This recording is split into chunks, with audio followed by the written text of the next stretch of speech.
Hello, magandang umaga, 'no. Bago lahat 'no, gusto kong malaman niyo, ah, pro-democracy ako, 'di ba? Naniniwala naman ako na, lahat tayo may kalayaang sabihin ang gusto nating sabihin. Kaya lang minsan 'no, pag-isipan natin yung sasabihin natin. Siyempre, hindi lang kayo may kalayaan magsalita ng gusto niyo sabihin, pati din yung ibang tao. Medyo na ano, nagpanting kasi ako. Hindi ko pinagbabawalan mag-comment ha. Kasi kung pagbabawalan ko, edi sana binlock ko na lang. 'Di ba? Pero ito kasi, nagpanting ang tenga ko dito. Nag-content kasi ako kahapon ng hapon sa topic ko na yung sa baha. No? May bumanat na comment dito si Sir Bobby Mina. Or babae ba to? Ma'am ba to? O Sir Bobby Mina? Bobby, Bobby Mina o whatever, no? Sabi niya gano'n, problema lang nyo yan. Dito sa amin walang baha. Mga tanga kasi kayo. Kung sino corrupt dun kayo. Ang bobo ng statement niya, no? So dahil hindi sila naapektuhan, wala silang baha doon, hindi nila problema yon. At yung nakakaranas ng baha, problema kasi kung sino daw corrupt dun kayo. Sir or ma'am, no? Tatanungin ko, sigurado ka ba lahat na nakatira doon ay binoto yung corrupt? Paano yung mga nagsasuffer doon na hindi naman binoto yung corrupt? 'Di ba? At wag mo sasabihin na problema lang ng mga binahang part 'yan. Hindi nyo problema. Medyo may pagkatanga yung statement na 'yon. Alam mo kung bakit? Hindi ka ba umaalis ng bayan nyo? For example, no? Ako, dito sa amin wala namang baha eh. Hindi naman kami binaha. 'Di ba? Pero yung kliyente na pupuntahan ko sa bandang Malabon, bandang Caloocan, baha yung daan, naaabala ako, problema ko rin yun.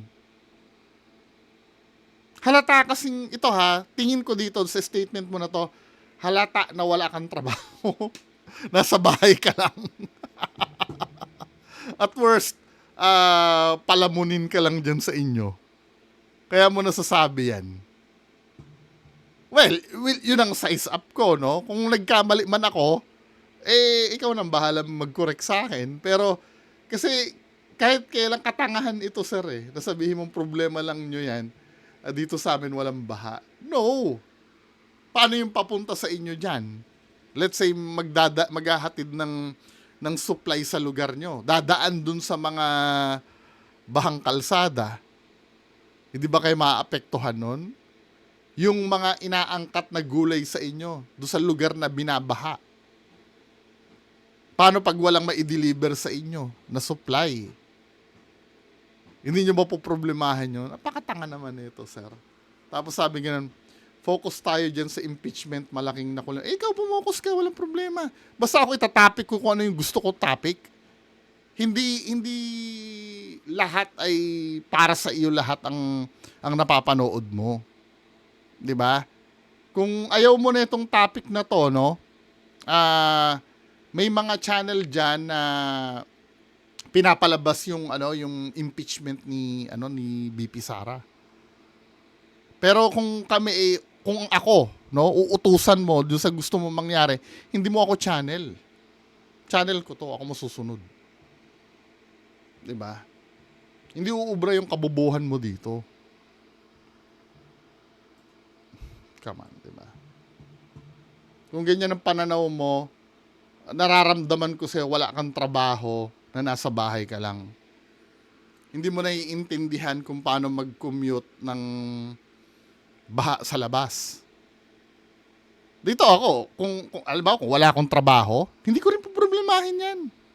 Nandito lang ako sa bahay. Paupo-upo lang ako dito sa bahay. Ang problema, nadadaanan ko yung mga lugar na baha eh. 'Di ba? Lalo na dyan sa Malabon. Come on. Anyway, next ano tayo. Regarding dyan sa baha na yan, ano. Meron ditong ano ito yung pumunta si President Bongbong dun sa basura sa Parañaque.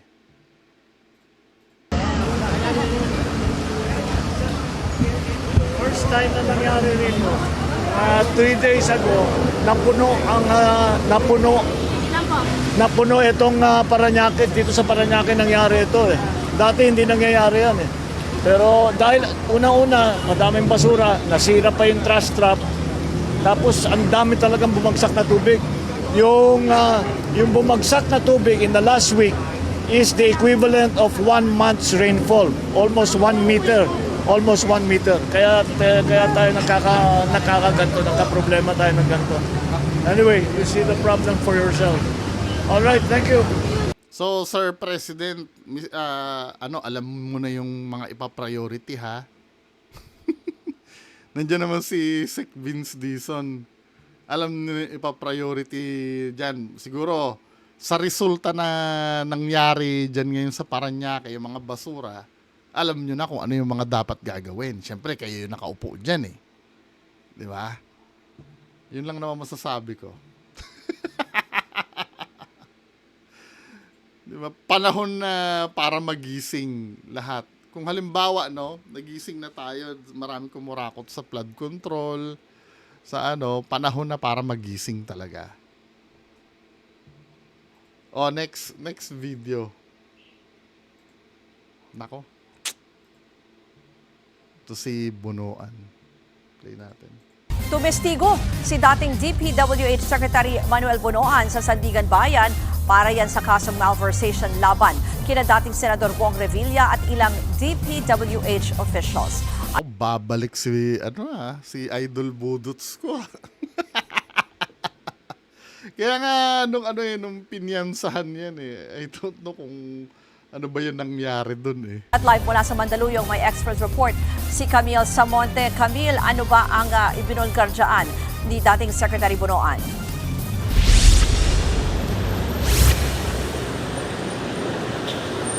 Ruth, sumalang sa cross-examination si dating DPWH Secretary Manuel Bunuan sa pagharap niya sa Sandigan Bayan 3rd Division kaugnay yan sa kasong malversation laban kay dating Senador Bong Revilla at ilang dating opisyal ng DPWH na may kinalaman sa umano'y Ghost Flood Control Project sa Pandi, Bulacan.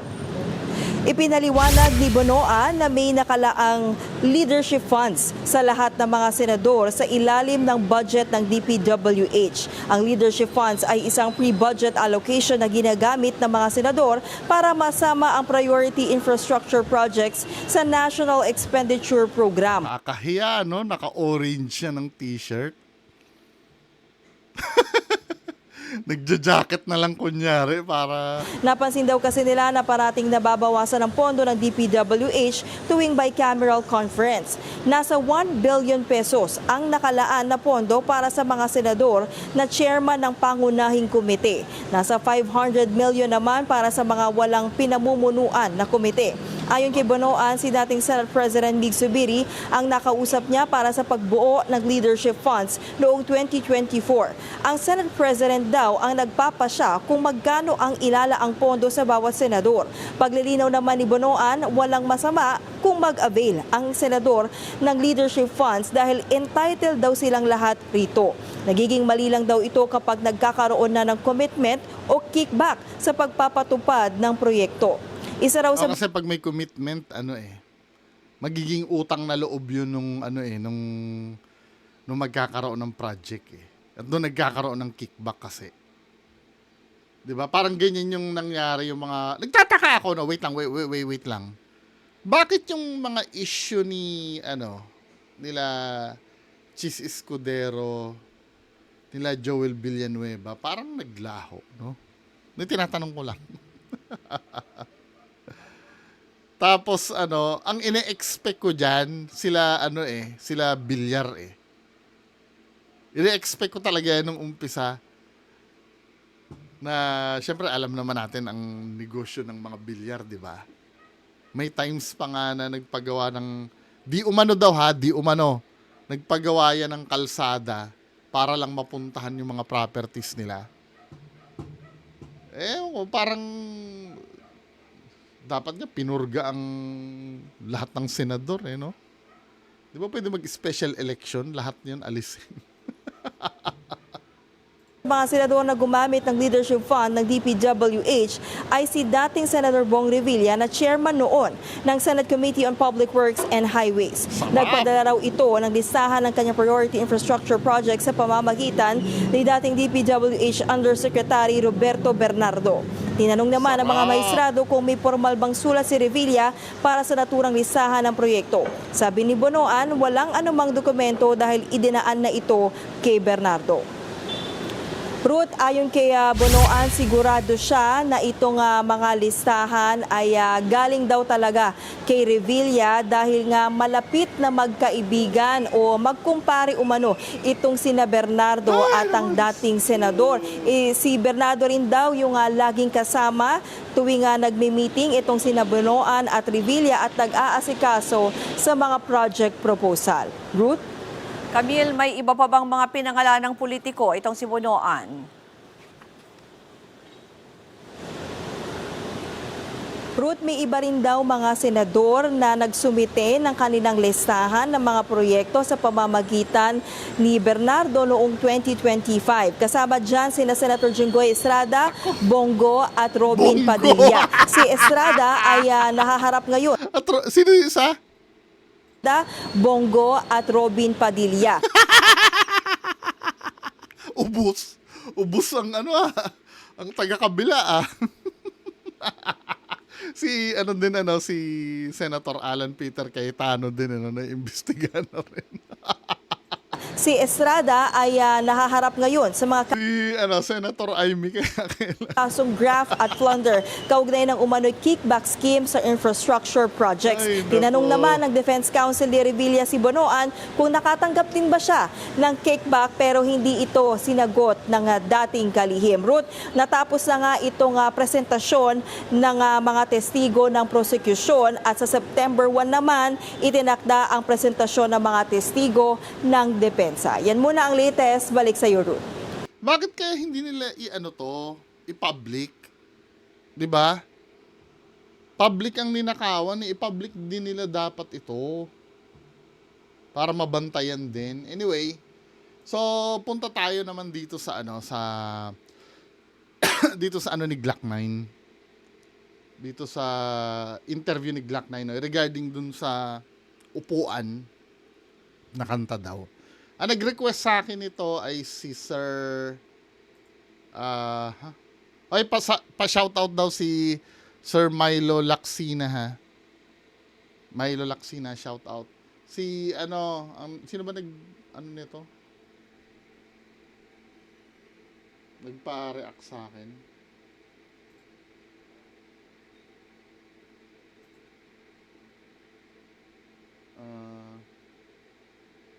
Nakalimutan ko na kung sinong ito si Sir Emerson de la Cruz.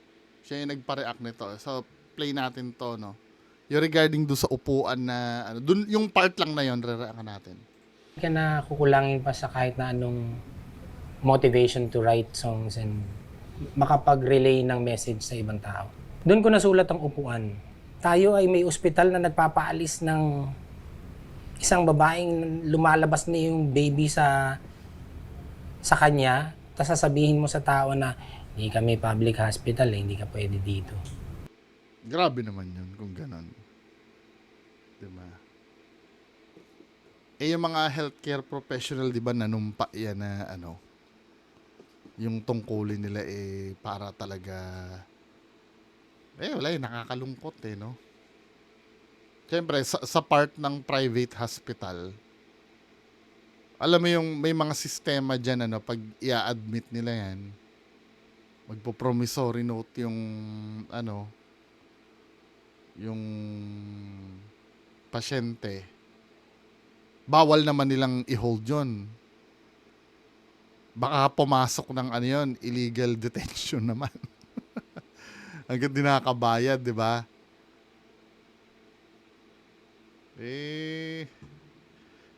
Kasi dapat may intervention din ng ang government diyan Kasi pag emergency naman kasi, hindi mo naman kasi ah hindi mo naman kasi mapipredict kung saan ka aabutan. Eh paano kung halimbawa, no?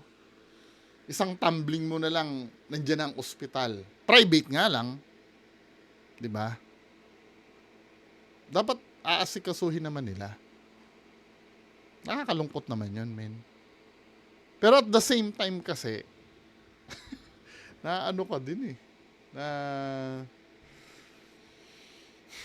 naiisip ko din na mga hindi naman magbayad, 'di ba? Promissory note, pangako. Hanggang sa di na magbayad. Paano pa nila mahahabol nga naman? Kaya nga sinabi ko, dapat may intervention ng government dyan eh. Halimbawa kung ang senaryo ay emergency talaga, kung hindi makakapagbayad yung mahirap, no? Parang same ng sa public hospital, mag-aano ka ng certificate of indigency. Tapos sasaluhin na ng gobyerno. Sana pwede man lang 'yon. Para hindi rin lugi yung private hospital, 'di ba? Pero ang sistema sa Pilipinas, hindi ko na maintindihan eh. May mga ganun. So, you realize na hindi fair. Marami talagang nahihirapan. At hanggang ngayon, relevant yung kanta mong upuan. Lalo na ngayon. Hindi ko alam if it's a good thing. I know. It's not. It's not a good thing na relevant yung, Yeah. yung upuan with what's happening in politics. Dumadating sa point na iniisip ko like yung song na upuan. Sabi ni Sir Kik sa akin, yung mga kanta natin, hindi na atin yan pag binitawan natin eh. Totoo. Totoo, hindi lang kanta eh. Kahit na article na isusulat mo, kahit i-vlog mo, kahit na masabi mo lang o ma-post mo lang sa public. Kasi pagka na-absorb na ng tao yan, lalo na kung sobrang vague ng sinabi mo, or lalo na kung may tinamaan, or may ininsulto ka, na yan, naka-burn na yan sa isip ng mga tao. Halimbawa, nagagalit ka sa isang lahi. Racist ka halimbawa. Galit na galit ako sa mga, for example lang to halimbawa, galit na galit ako sa mga Kapampangan. Kasi ang mga Kapampangan ay ganito, ganyan, ganyan. Ayoko sila. Nailabas mo na yon, na-absorb na ng mga Kapampangan yung mga nasabi mo. Dumating ang time na magkakaroon ka pala ng event sa Pampanga. Or bibisita ka sa Pampanga. Yari ka. 'Di ba? Yun yung isang isang factor doon. Tsaka pwede na yun gamitin ng iba eh. Yung sinabi mo na, alam mo, sa Pampanga, mga masasamang ugali ng tao diyan eh. Yang ganyan. Example lang po to hindi to totoo. Tatay ko taga-Arayat. Masasamang ugali niya. Mga pwede kasing gamitin ng mga taong nakarinig sa akin 'yan na pag may kakwentuhan siyang iba, masasama daw ang ugali niyo napanood ko kay Bungo. 'Di ba? Pwede nilang gamitin 'yun eh. Yung nasabi mo, lalo na kung kasing sikat ka ni Glock 9. Yan, katulad niyan, yung kanta niya. Maraming nababat-hurt dyan ngayon kasi swak na swak eh. Meron na Yung ba yung kayo pong mga nakaupo, subukan nyo namang tumayo. Yung ba yun? Baka mali ako lang sariling buhay nila. Totoo. And sometimes, I ask myself if I'm still worthy of my song. Ako, Minsan pinipigilan akong kantahin yan sa show. bakit? Bakit? May natatamaan. Lalo na kung yung show or yung event ay pa-event ng isang politiko. or ng ano, na kung sino man nasangkot dun sa anomalya. Or kahit nga minsan hindi naman, kahit nga baka sa private company, din relevant din yung kanta na yan Pag-corrupt yung sistema. Di ba, men? Hindi lang sa politics. Bawal daw. Huwag mo kakantahin yun Kasi baka may tamaan. Alam din nila kung matatamaan sila. Yung, for example, ako si congressman, no. Tapos, sino bang gusto nyong artist na sa piyesta natin? Mga piyesta kadalasan, 'di ba? Paano ng ng local government? Ay, si Glock 9 gusto naming mag-guest. Tapos alam nila na may kanta na tatama sa kanila. Huwag mong kantahin 'yun, ha. Kasi iisipin ng tao, oy, may masasapol. May mga times na I feel, ngayon ko lang yata sasabihin to, sometimes I feel nati-take for granted ko yung mga creations ko. May mga times na sana, siguro kung kinanta ko siya, iba yung dating.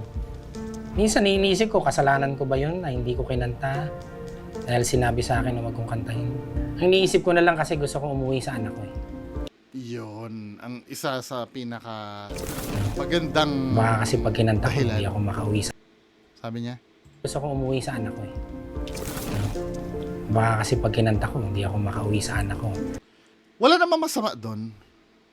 At para sa akin, hindi naman yun usapin ng pagiging duwag or pagiging takot. 'Di ba? Talagang payag ako, number one talaga, ang iisipin mo yung pamilya mo.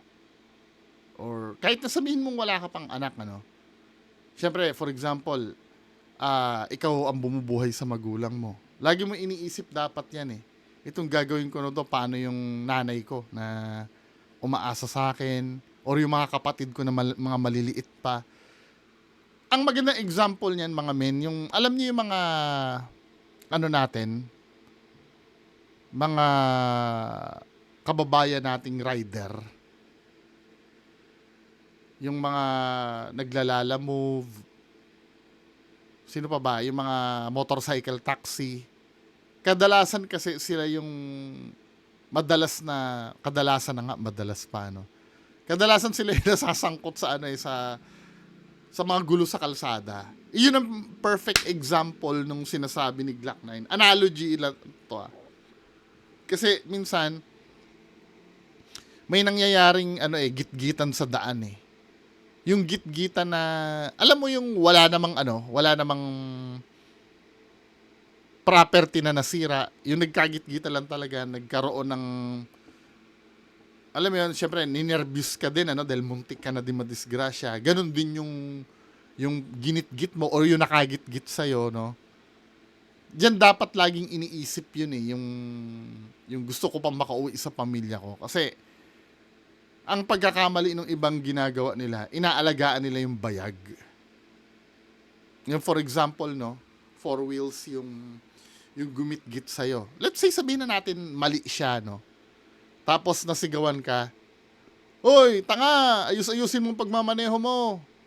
I know, ako, naranasan ko din yan, na lalo na pagpagod ka, tapos makakarinig ka ng gano'n, nakakapanting talaga ng tenga yun.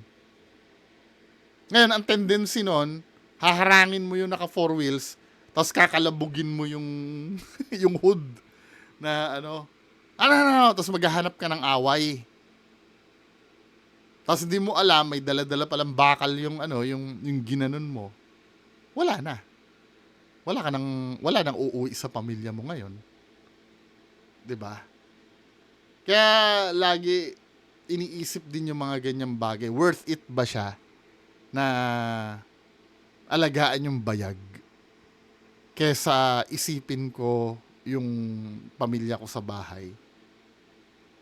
Yun minsan na nakakahinayang yung mga galing sa gitgitan. Marami na tayong na-experience na ganyan yung road rage. Dahil ayaw mong nasabihan kang tanga. Hindi ka papatalo. No? Hindi, tama ako. Ako yung tama. Ako yung tama. O hindi, tatamaan ka ngayon ng barel. Tandaan nyo, maraming ganon sa daan ngayon. Maraming baliw. Hindi porkit tama ka, aanuhin mo na. Basta ako ang rule ko, no, I don't know sa inyo. Kung wala namang damage na nangyari, ginit-git niya man ako, no, wala namang damage, palampas na lang. Kahit busit na busit ka, hindi mo naman may iwasa magmura eh. Sa isip mo na lang, ina mo. Hanggang doon na lang siguro kasi paano kung may dalang baril? 'Di ba? Worth it yung pag-aangas mo. 'Di ba? Kahit pa sabihin mo ikaw yung tama eh. Kasi yung paggit-git sa'yo, yung naisahan ka sa daan, ano, yung ano ka, pag uwi mo naman makakalimutan mo na yun eh. 'Di ba? Pag nagkamali ka ng katapat mo, hindi ka na makakauwi. 'Di ba? Parang yun din yung kay Glock 9. Hindi ko nakikita yun as kaduwagan eh. Pagmamahal yun sa pamilya. And whether kinanta mo or hindi, kinakanta namin lahat at alam naman natin. True. Kasi yung kanta na yun, na-release na yun eh. 'Di ba? Na-release na yun eh. Kaya pwede, no? Kung alam mo naman yung environment, alam mo magiging ligtas ka, pwede kang igiit yung gusto mo. At the end of the day, nasa kanya pa rin naman yun eh. Pero hindi mali na isipin mo yung kapakanan ng pamilya mo. Diba? Kasi kadalasan, sasabihin ng iba, duwag ka pala eh. Wala ka palang paninindigan. Anyway, na-release naman na yung kanta. Alam na ng tao yung message eh. Goods na yon. Ngayon, okay kung kakantahin ni Glock 9 yun, no, kahanga-hanga. Okay din naman kung hindi. Choice niya din naman. Yung mga bagay na ganyan, kahit na ilang beses nilang itago, hindi naman siya talaga matatago. Ganon. Yeah. Ako ang prayer ko, sana maging sandata yung upuan para hindi lang mamulat yung mga nagbubulag-bulagan, pero tayo mismo makita natin na hindi ito tama. Ang number one kasing mga nagbubulag-bulagan, alam nyo kung sino? Yung mga supporters din ng mga politicians eh. Diba? Kaya nga isa sa panawagan ko, no, I don't know, may makinig man sa akin siguro, ilan ang nanonood sa akin, average ko 1,000 views. Yung 1,000 na yun, ano, makarinig man lang sa akin na na maging loyal naman kayo sa Pilipinas, wag sa tao. Diba? Wala akong pakialam kung DDS ka, BBM ka ba, or kakamping ka ba. Pero sana maging loyal sa Pilipinas, wag sa tao. Kasi yung taong sinusuportahan nyo ngayon, maybe, no, okay siya ngayon. Pwede kasing mangyari sa mga susunod, makurap na rin yan. Pag nakurap yan, mauobliga kayo ipagtanggol yan. Diba? Kahit minsan alam nyo ng mali, ipagtatanggol nyo pa rin dahil pinagtaniman nyo na ng pride yan eh. Yung pagtatanggol dyan sa politician na yan eh. Kaya dapat ang dream ko sa Pilipinas kasi dapat tayo yung magkakakampi eh. Tayo mga ordinaryong citizen. Tayo dapat ang magkakakampi eh. Yung mga nakaupo na yan, tratuhin nating mga tauhan natin yan. Na magtatrabaho tayo yung sisilip. Bakit itong lugar natin, ganito pa rin ang, ayusin nyo naman ang trabaho nyo. Mas maganda na yung ganun eh. Kaysa yung kaysa yung defender ka na mag-aaway-aaway. Ba't mo sinisita si idol namin? Yung idol mo ba may nagawa? Anyway, Yun lang muna ang pag-uusapan natin ngayong umaga. Magandang umaga sa inyo lahat. Bye-bye.